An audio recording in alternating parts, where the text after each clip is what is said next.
Well, mate, here we are, Melbourne Cup Eve, yet again. Cheers, mate. Cheers, mate. Got our whiskey preview that As we've always. made synonymous the last few years.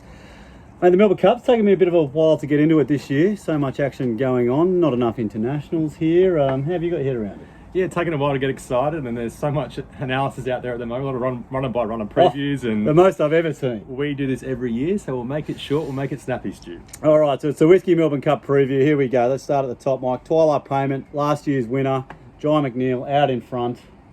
Bit of extra weight this year. Yeah, tough on pace. It's a handicap race. Obviously, he'll run top 8 because he stays a distance, but winning will be hard. Okay, so not ruling out the top weight. We know he's got class. Now incentivised. The Aussie battler, the Toowoomba horse, comes down. Peter Moody, where's he going to take him to?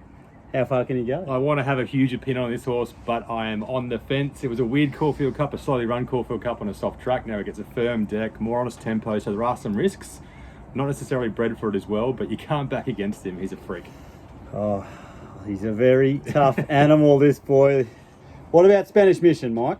He's the one with X Factor, I think. He's got fantastic form overseas, which is improving as well. So if you can bring that first up to Australia, you can definitely win. He's the one that could move in the market. He could jump $5 or $6, or he could go up to 15 or 16. I like the fact that vet cleared him today. Yeah, very good point. A big watch on the international form there.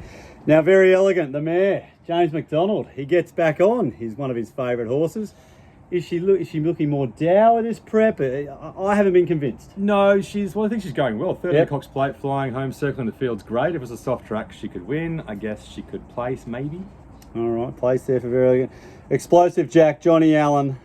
Too bad to be true, wasn't it, in the Caulfield Cup? Yeah, and he's just a little bit down. He's drawn the inside. He'll get back on the inside. So will he get sort of stoked up at the right time? He's a risky runner. He could do something, but I'm looking elsewhere. All right, now the chosen one, fourth in last year's Melbourne Cup, ticking along okay, but that form's a long way off last Well year. exposed. He'll run 9th, 10th, 11th maybe. I think he won't win.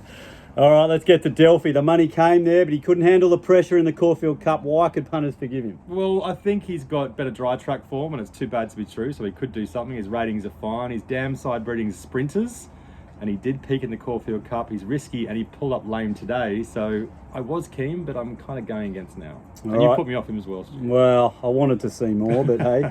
Ocean Billy, Chris Waller, he can improve any horse that comes into his stable. How's this horse? I mean, it was coming home okay in the Caulfield It Cup. was fair. If it wasn't for another roughie that I quite like, I might have thought about it, but Auckland Cup form, maybe I'll leave it out. All right, Celino, Sydney Cup winner. I know this boy's been on your side in the past. Any chance? 4,000 metre plus runner, loves a dry track. He's been primed for this race all prep. Complete forgive run of the Caulfield Cup. His Sydney Cup form rated fine. He can win.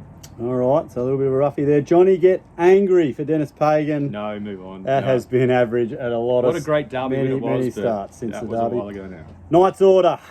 A lot of people in the form guide are going to see Gabe Waldhouse, Adrian Bott. It's going to go forward, but it's been running terribly. Yeah, he sort of kept on okay the last 100 metres last start, so he's not absolutely hopeless for top 10, but he won't win.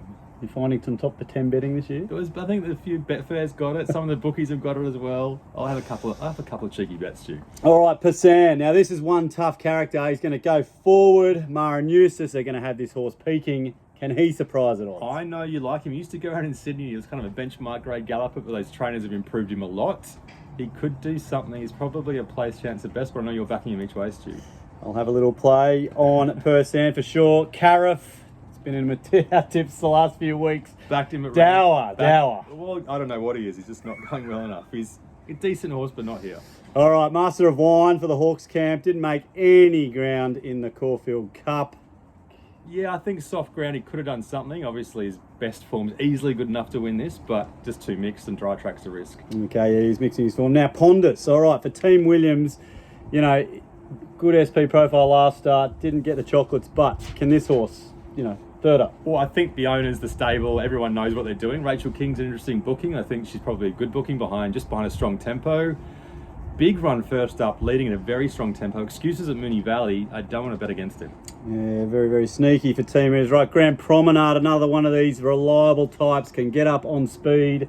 What sort of form lines is Well, bringing you in? probably know him better than me. I'm kind of thinking maybe soft ground, maybe he hasn't got the class, but you agree? I'll be happy to leave him out of this race, Mike, although I did win the Bart backed him a Cummings. few times. Obviously, I have, yes. Now Miami Bound, this is in our numbers potentially last year, I think. Big odds again, but no rain in the forecast. No, and last start wasn't good enough, so leaving her out again.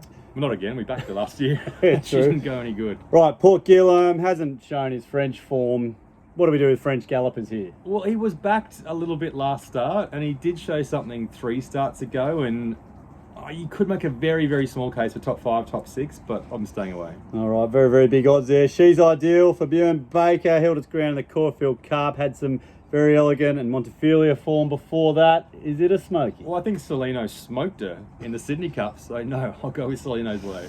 All right, Future Score at any old price. Hasn't done much this spring. He was 126 to 1 before he pulled up lame. Now he's 226 to 1, I reckon. All right, Charlie Rose. Now, interesting here, Mike. It's had a lovely lead up. A lot of people are speaking about that. Gutsy Geelong Cup win, but it beat Dr. Drill. Yeah, but there was a margin to third, and Dr. Drill might be improving. I think she might be a sneaky late bet. She might drift because she had a 2-mile run and she was only fair at odds on, but she pulled up with a poor recovery. She wasn't herself that day, drifted in the market.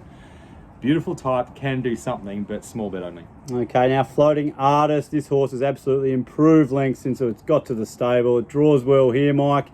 Gets in on the minimum. Can this horse cause an upset? Well, this is the one with some vibes around him. A lot of very smart guys are tipping him. I looked at him in the yard or on the video footage a couple of times. He doesn't look like a Melbourne Cup winner to me. He's just like a tough, on-pace, durable type. So I'm thinking top 6 or top 7, but you have to respect some pretty strong opinions out there.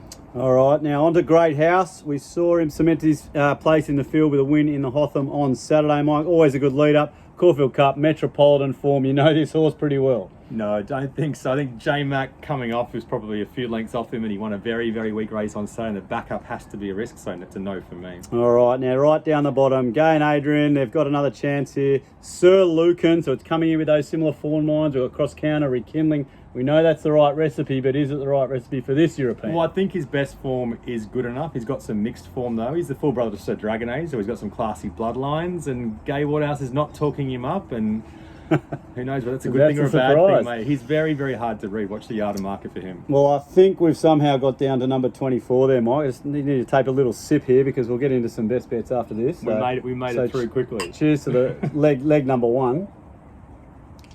So if you're going to have a bet tomorrow, which I'm assuming you might have a little flutter there tomorrow. I've already started. You've already started. You've already moved a bit of the market. What are we playing? What are we doing? How do you want to play this? Is incentivised at $2.80? Is it a horse it's going to get out in the market, are you expecting? Well, because I don't know which side to go on him, I'm just going to make him a cover bet. I don't think he's value. I think that's one thing for sure, but I don't want to be losing on a horse that's been so dominant as him. I think there's 3 horses I want to back to win. I've already started backing Celino. At big odds, at 100 and... I've got him priced at $19. Wow, so okay. his 50s, his 80s on Betfair, so maybe some more money from me tomorrow. We'll see how I'm feeling, see how Ramwick's travelling.